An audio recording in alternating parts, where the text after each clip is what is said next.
I just wanted to show you my CD collection.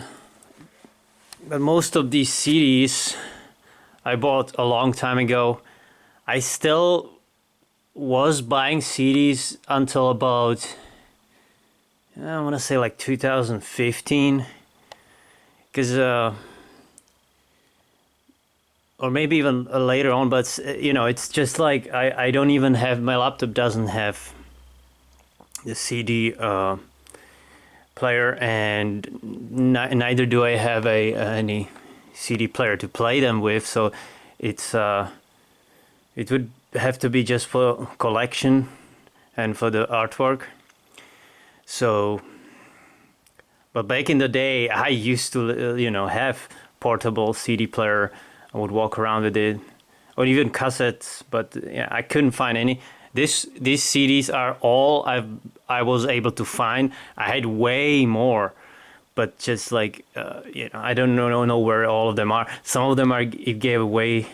Some people, some of them most of them I just gave away, and some of them I just couldn't find because I either have them somewhere, but just like I couldn't find it. Basically, it's just probably somewhere in the, in my parents' house. These I found in my old room, but all the other ones, who knows where they are. And I do know that at least like 10, 15 I gave away to some people. So that being said, let's just look into what we have here. So this one is probably the first one I bought, or one of the first anyway. Back in 2014 in England, I bought this one, the first Doors debut album, and it was a sale price for only £5, £5 British pounds, when I was up there in Swanage, England. So that was only 14, and there's a guy recommending me, you should check out Doors, man, Light My Fire, Break On Through, and all that. And he said, this one and LA Woman, I should get those first. So I did. And yeah, I love the Doors, especially these two albums. But I love everything from them. These are the first ones I've heard.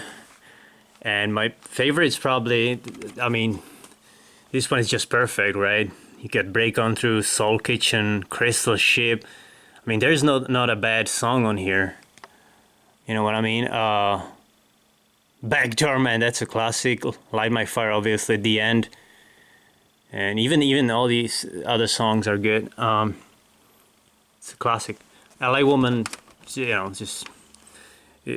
a great one as well. Last album from the Doors, Jim Morrison. And my favorite song would be, I guess, the Changeling is pretty good.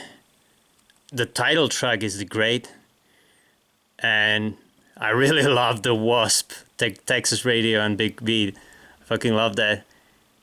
And you can see the band Wasp actually being inspired by the Doors.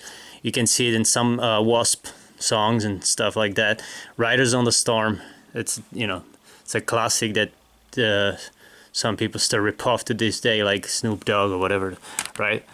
Or the samples, whatever the fuck they use. Next we have Queen. And Night at the Opera was the album I bought. Although this is not my favorite Queen album. I just bought it because this one was one of the most popular and had the greatest hits. And since I was a child, like 8 years old, whatever. But then I was like checking out on the internet back in like early 2000s, and this one and Queen 2, the second Queen album, these two were the highest rated. But I do prefer the second Queen album, and this one is really good too. But it's just, I feel like everybody focuses on the Bohemian Rhapsody. Well, while that's not even the best song on the album, for me that's the Prophet song. That song is absolutely perfect, and the Live with My Car is great. Roger Taylor on vocals, and and he did, I think, or maybe not, I don't know, Death on Two Legs. Some of those songs, and Queen 2, you have at least one song by Roger Taylor as well. So, but definitely Prophet song is the best. 39 is amazing. The guitar is just, and all these songs, just the guitar is, it's so good. Of course, Freddie's voice is amazing as always. Yeah, so I mean, Love of My Life is a good ballad. Sweet Lady is one of my favorite because it has amazing guitar riff there. That's what. So then, like King Crimson, the debut album, in the Court of the Crimson King. That's a classic. I had to buy it. Says it's a 30th anniversary edition. So,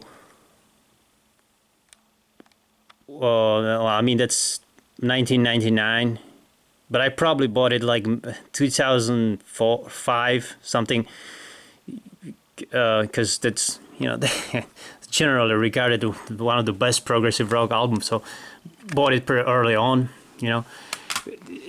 Then, you know, yes, it's my favorite progressive rock band. This might just be my favorite album. I had way more. I had like probably all the 70s albums. I had the Yes album, Fragile, Close to the Edge. I just couldn't find it. And some of them I gave away to like friends or whatever. And Tales from Topographic Oceans, I had that one. I was so fucking pissed off that I gave it away to somebody because that album has the best cover. Well, this one is up there. It's one of the best covers too. And this one I still have. You know, just amazing. Amazing. It just has 3 songs, just like on Close to the Edge. The Gates of Delirium, probably my favorite song of, like, from all of their songs. You know, Sound Chaser, it's just insane. These guys were so ahead of their time and amazing.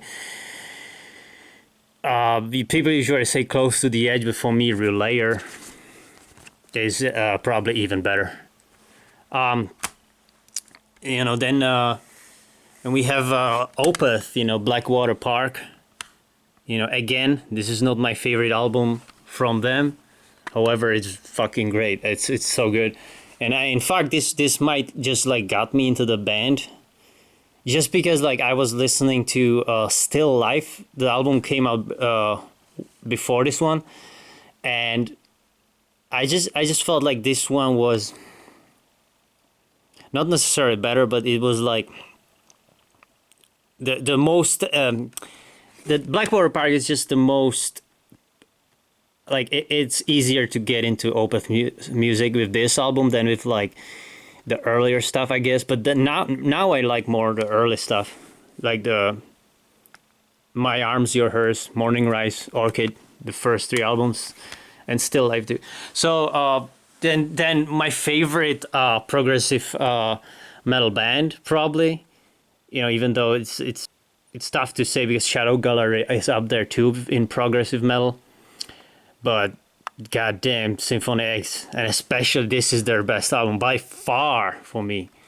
The epic, like everything here is great. There's not a bad song here at all. Inferno of Wicked, Incantation of the Apprentice, Accolade 2, you have the sequel for their song Accolade from the Divine Wings of Tragedy.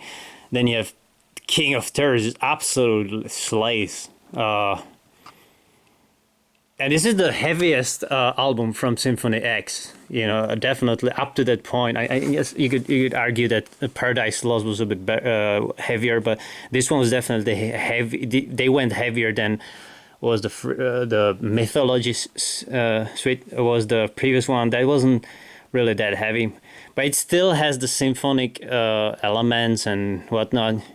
The Odyssey, one of the best songs ever made, honestly. Like, not just in prog metal, but yeah. I played it. This is my most played album, probably, from like any band, you know, easily. I played it every day back in the day. So, and then, you know, there you have 3 The Who albums. Of course, this these three are regarded as their best, you know.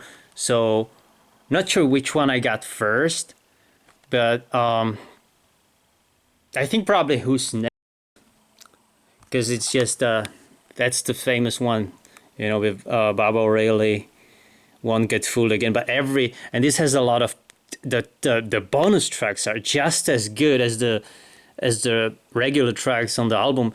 It's just a banger. I fucking love this album. Although Quadrophenia is probably my most favorite, to be honest, because I mean it's a double album, and it's just so good, man. It's a masterpiece, you know. And then Tommy, of course, you know, it's just, I'm not sure if it has some here. It's very reminds me of a bit of that, like Metropolis, the old movie from 1920 or whatever. At least this print here, and yeah, you've got all these stories, you know, about the album, stuff like that. But anyway, so that's about that. Last thing I want to show, it's not really what it's my recent favorite, like I don't know, like 2017 I was getting into this band. I totally love them. I think it's my favorite band. But this is not my friend sent this to me. He ordered it from some guy in Greece or whatever, and it's signed by David DeFeis. So it's some promotional CD. It's not even like the whole album. It's just some for promotionals only. It's a promotional CD. It just has 5 songs. Flames, and it's from the House of Atreus. I think part 2. Yeah. And it's just, this is not my favorite, like even those albums, because I love the albums up to this one, and even the later stuff is just, this one has a lot of filler, you know. But here I guess they picked the best songs from the record, Flames of Thy Power. I remember that one being good. Wine of Violence, that one's pretty good too. Wings of Vengeance, Fire of Ecstasy, and Arms of Mercury. But I have to say the Fire of Ecstasy is really inferior to the original. Because if anybody knows Virgin Steele, then they will know that Fire of Ecstasy is from 1985, and this album came out like 2000, okay? And so they did it like, they re-recorded the song 15 years later, and it's just not good, man. I mean, it's okay, but the original is always the best. Back when they had the Exorcist project, Nightmare Theatre, right? And that's actually my favorite thing they've ever done, other than like Noble Savage, Invictus. All the stuff is great, but I might actually prefer Exorcist, and I'm gonna show you how better the version is, because the original is so much better. Let's just only a little bit. I will show you the Fire of Ecstasy. So you've got that. That's from the album.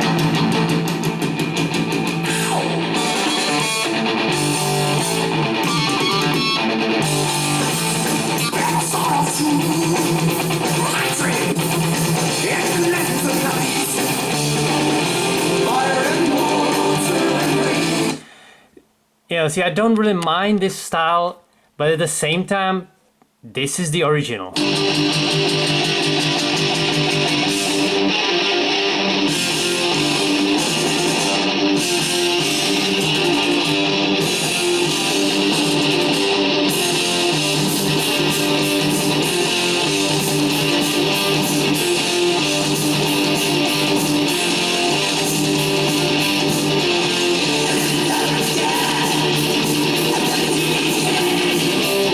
So you have way better vocals. I mean, I love the Virgin Steele vocals too that Dave does on that, but it's just, this song is objectively better, you know, in my opinion. But, you know, it's just brutal, and it's like a speed or black metal. It's really good, and they just made it like with this the Fire of Ecstasy. That they changed, I guess, the lyrics a bit and the name, but it's the same song. It's just it has no clean vocals too. It has only.